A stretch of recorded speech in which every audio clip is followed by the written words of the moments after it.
playing in a group. This is an ensemble. We use the word ensemble because we're playing in a group. We have to learn how to play in a group. So one of the things that we talk about is counting. So you'll hear some of your children count while they're playing. I have told them to do that.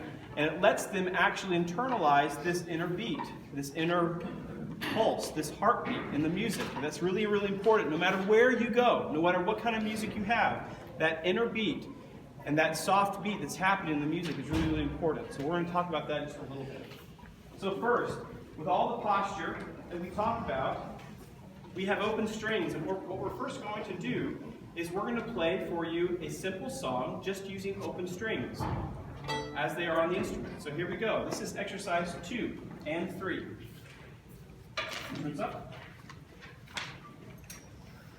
And in this case, I'm not going to conduct. In fact, I'm going to have a student lead us out. Johan, please come up here. One second. Have a stand. Nice and loud, Johan. Here we go. This is exercise 2. Here we go.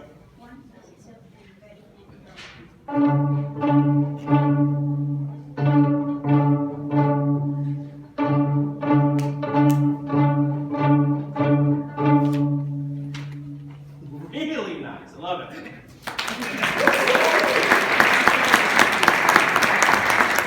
Now, I will say this.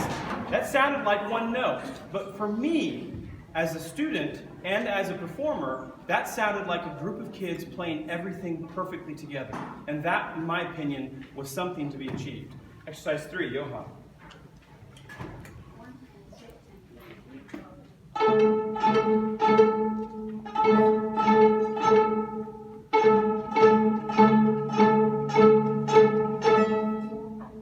All right, rest position, thank you.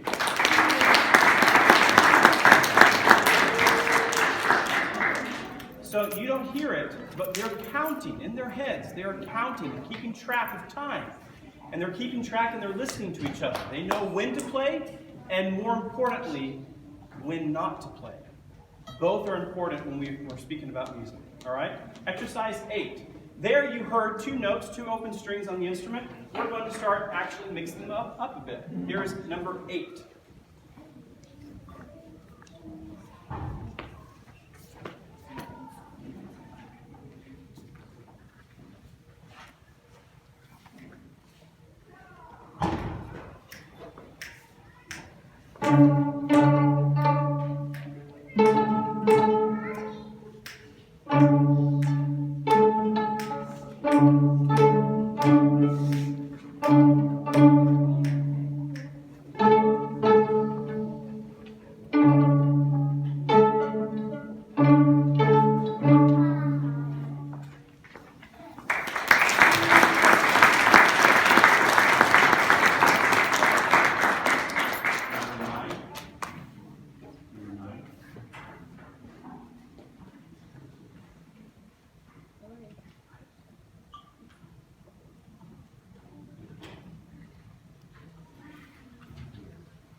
Now, if we just had open strings and we were just going to play open strings all the time, it might be kind of fun for a little while, but we have to start mixing it up a little bit.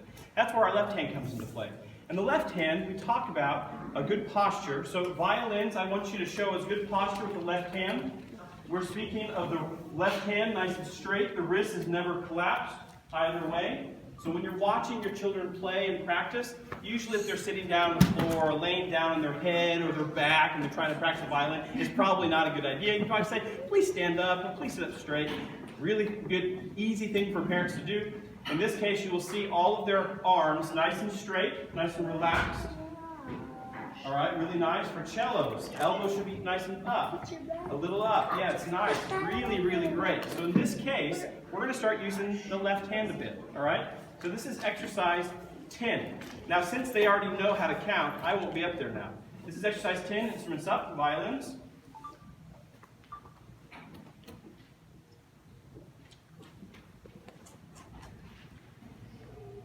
Make sure that string touches the finger point. Here we go. Exercise 10.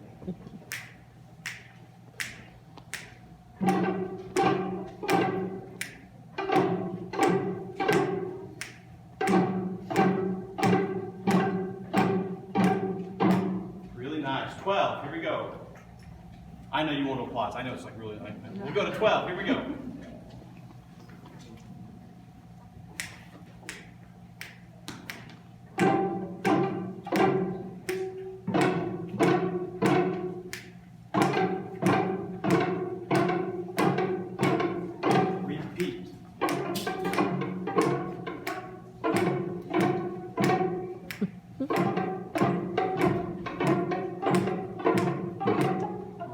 Really nice. Hands, please.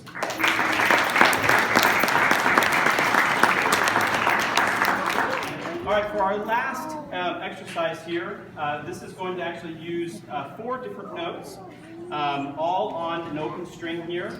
This is number 16. Number 16, instruments up. Nice straight arms, please. Okay. 16, please.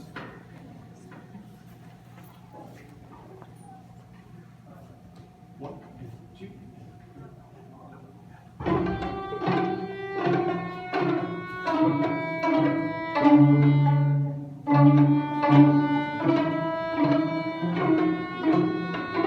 Repeat.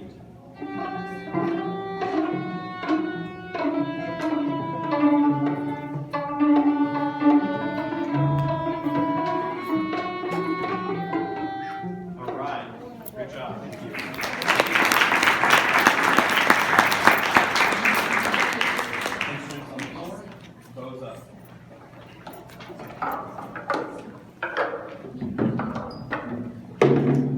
So all of your students, all of your children have been learning how to use their left hand in ways that they have never used them before.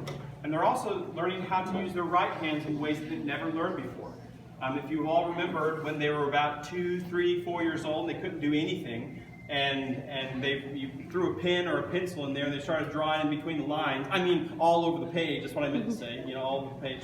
In this case, we have a bow, and we have been working on a bow hold here, which is really, really important. In fact, if we play for any duration of time, having a nice relaxed bow hold, please show your bow holds, everybody. The bow holds are really important. They need to be nice and relaxed, or they actually cause a lot of problems in the future. All right, so all fingers nice and round.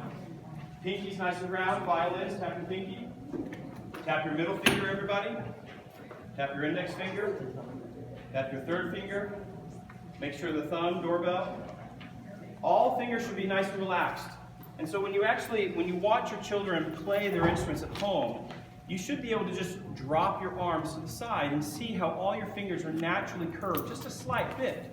And you'll notice that that's really what we want each finger and each hand position to be on the instrument. We want it to be as relaxed and natural as possible.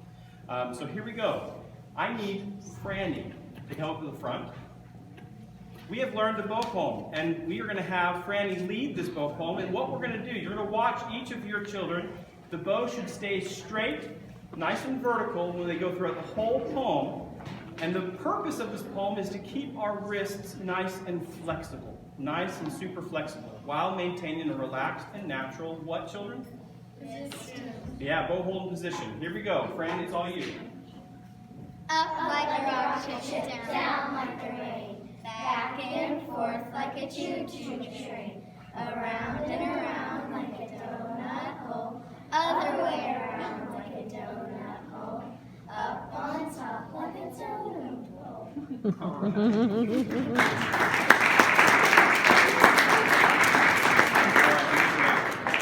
All right, perfect. So they added some things to that, and it's actually fun to see each class each year add a few things with their own take on that poem. It's taken on a lot of evolutions as I've been introduced to it. So, but I'm really proud of them in taking to all of this. Please get your instruments up. After we form a nice bow hold, and we form good playing position with our left hand and our back straight and our shoulders back just slightly, our feet positioned just right underneath our shoulders, we are ready to put the bows on the strings. Now this is something we've done less of this semester because they've actually learned how to read music this semester. They've learned how to count. They've learned how to listen to each other. They've learned how to control their left hands. They've learned how to do pizzicato, which is plucking the instrument. They've learned all sorts of things so far, and we are synthesizing. We are putting all of this together, and we're going to be using the bow almost every single class upcoming when we come back after the break. So here we go. This is starting in the middle of the bow. Echo me. D string, middle of the bow. Waiting for everybody. Here we go. My turn, your turn.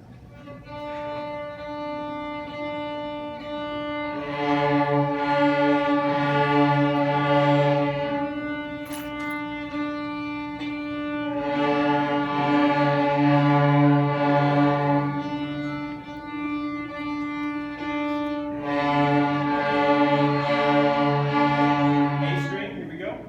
My turn, your turn.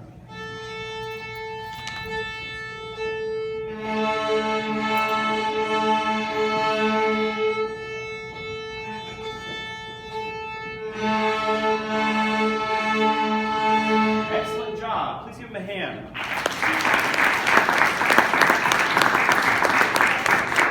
Now, when I first got into music education, I had these jokes. My sister is a singer, and she always, chided me a little bit for going into these concerts with middle school and beginner orchestra. And sometimes it's not the best thing or the best music to hear from, but it is the best music because you get to hear your children. You get to hear these little children focusing themselves on something that is new to them, that is an exploration for them. And it's such an inspiration to see children take on this role and to listen and to do and to practice and to embrace a way of making music and expressing themselves. So I'm really, really proud of your students and your children. I'm really happy with each and every one of them. Good job, moms and dads. Really, really great. And I'll go ahead and turn over to our kind of like intermission, I should say. So thank you.